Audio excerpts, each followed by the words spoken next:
Onun içindekini hem göstereyim. Onun içinde hem tarkattım. Rost ekan da. Hep de ma tarkatıyordum. Özümü tuğanlarımda tarkattım. Çocuğu tarkat yanım yok. Rost ekan. Ana жерде ана. Акчаны ким берди? Темеченди кармагын Ошолор кармаса кайсы партиядан? Ата журт Кыргызстан, Не, домком дала. Домком это у вас какой этот участок получается дом?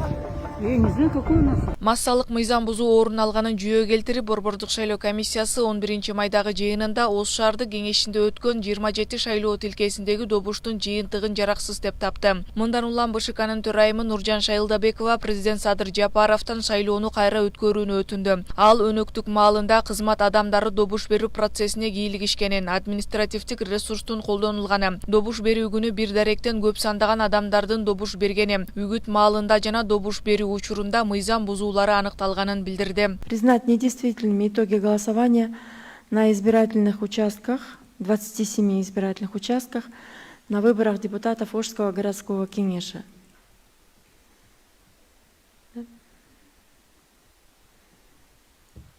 Прошу проголосовать, кто за. Раз, два, три, четыре, пять. Джукичио могу. 6, 7.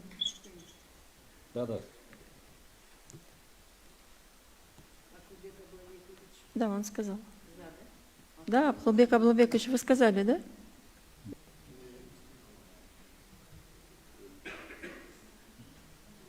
Поддерживайте. 8 за, это предложение прошло.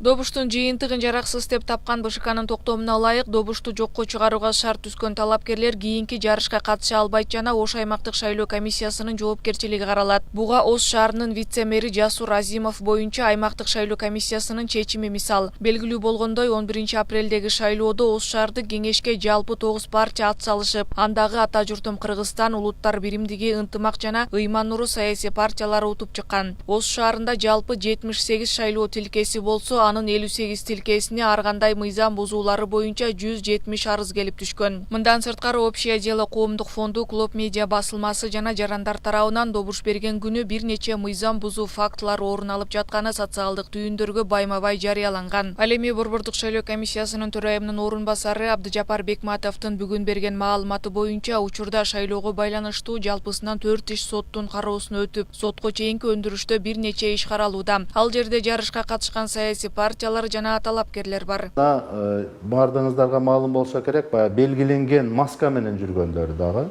атайын бир белги коюлган маскалар менен жүргөндөр дагы ушул категорияга кирет.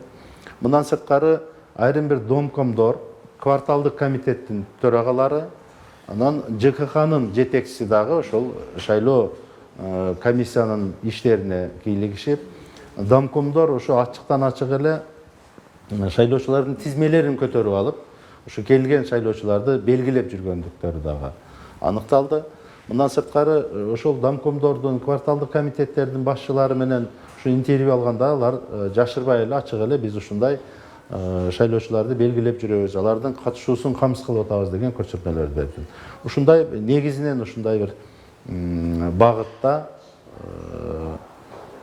Борбор шайлоо комиссиясы ушундай негиздер менен 27 шайлоо тилкесинде добуш берүүнүн жыйынтыгын жокко чыгаруу боюнча чечим кабыл алды.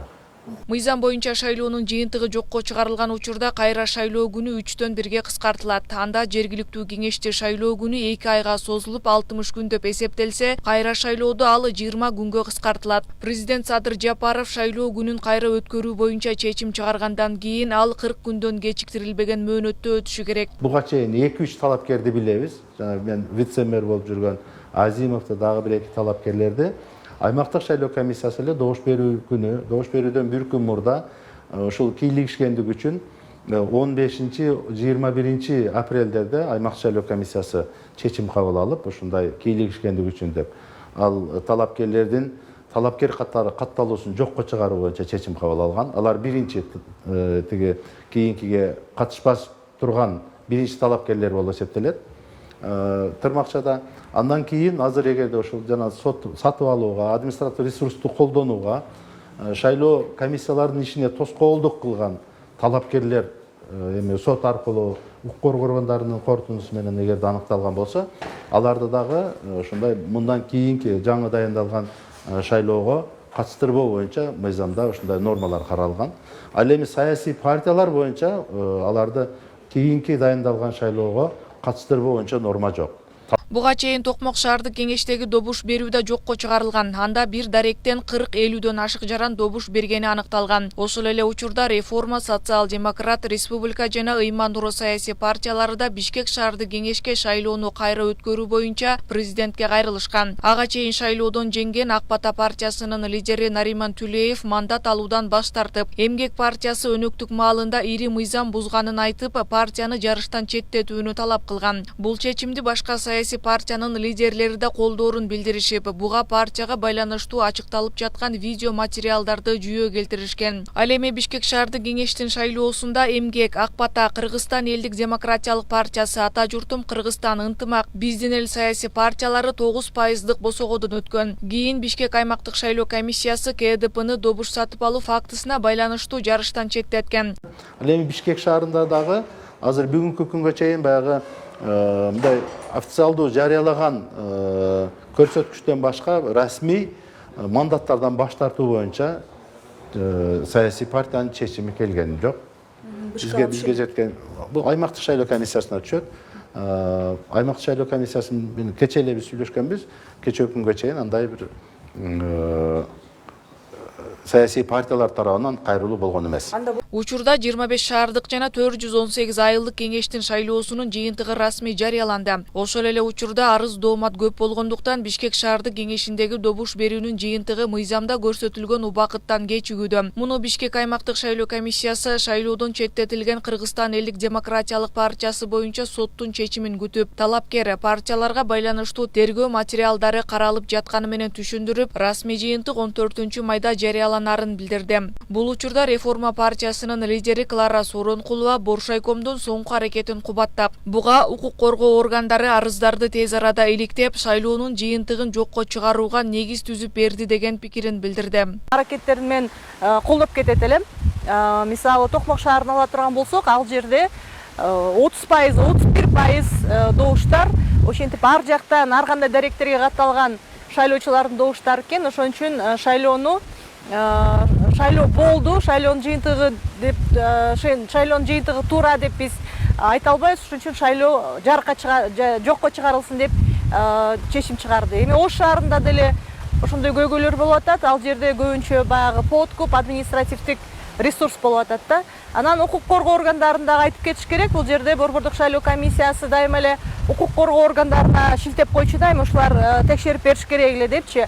Укук коргоо органдары бул жолу дагы чукул тез арада иштеп, тез арада ошол жанагы арыздар боюнча текшерүү иштерин жүргүзүп, Борбордук комиссияга шайлоону жокко чыгарууга жакшы бир мындай негиз түзүп берди деп айтсак болот.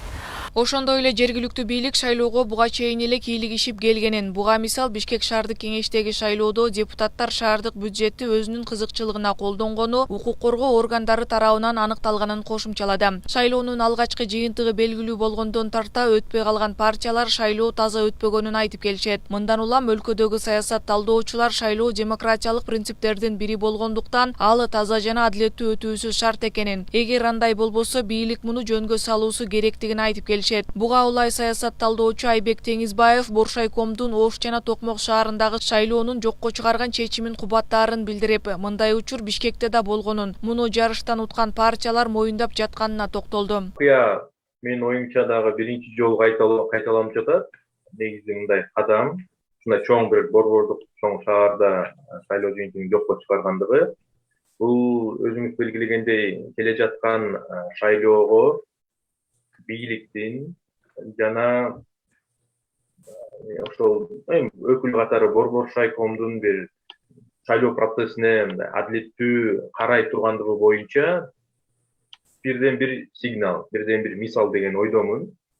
Эң башкысы ушул процессти, ушул кадамдарды улантуусу кажет жана чындыгында таза ниети болгондугун көрсөтүү максатында шайлоо күнүн жарыялап, ошол шайлоону өткөрүп, максималдуу түрдө чыр чатактар чыкпагандай өткөрүүбүз кажет. Андан тышкары башка жана шаарларга дагы көңүл буруп, мисалы чыр чатак чыгып жаткан шаарларга, өзгөчө борбор калабыз Бишкектеги болуп жаткан окуяга да көңүл буруубуз кажет деген ойдомун. Ошол эле учурда парламенттик шайлоонун деңгээли дагы башка. Ошол себептен ага дагы өзгөчө көңүл буруп, бир гана ушунун кесепетинен, ушул себептен буну көрсөткүч катары кабыл алып, толугу менен таза өтөт дегенден да алып болуш керекпиз. Ал башка деңгээл, башка оюндар, башка максаттар болот ал жердечи. Белгилей кетсек, жергиликтүү кеңештин шайлоосуна бюджеттен 425 миллион сом керектелген. Анын 9 миллион сому Ош шаарына, 2 миллион сомго жакыны Токмок шаарына, ал эми Бишкек шаарына 27 миллион сом жумшалган. Мындан улам борбордук шайлоо комиссиясы кайра шайлоо өтсө ушундай эле каражат жумшаларын билдирди. Ошол эле учурда Боршайкомдун божомолу менен эгерде Бишкек шаардык кеңештин шайлоосу да жокко чыгарылса, болжолдуу түрдө кайра шайлоо июндун аягы, июль айынын башында болуп калышы мүмкүн.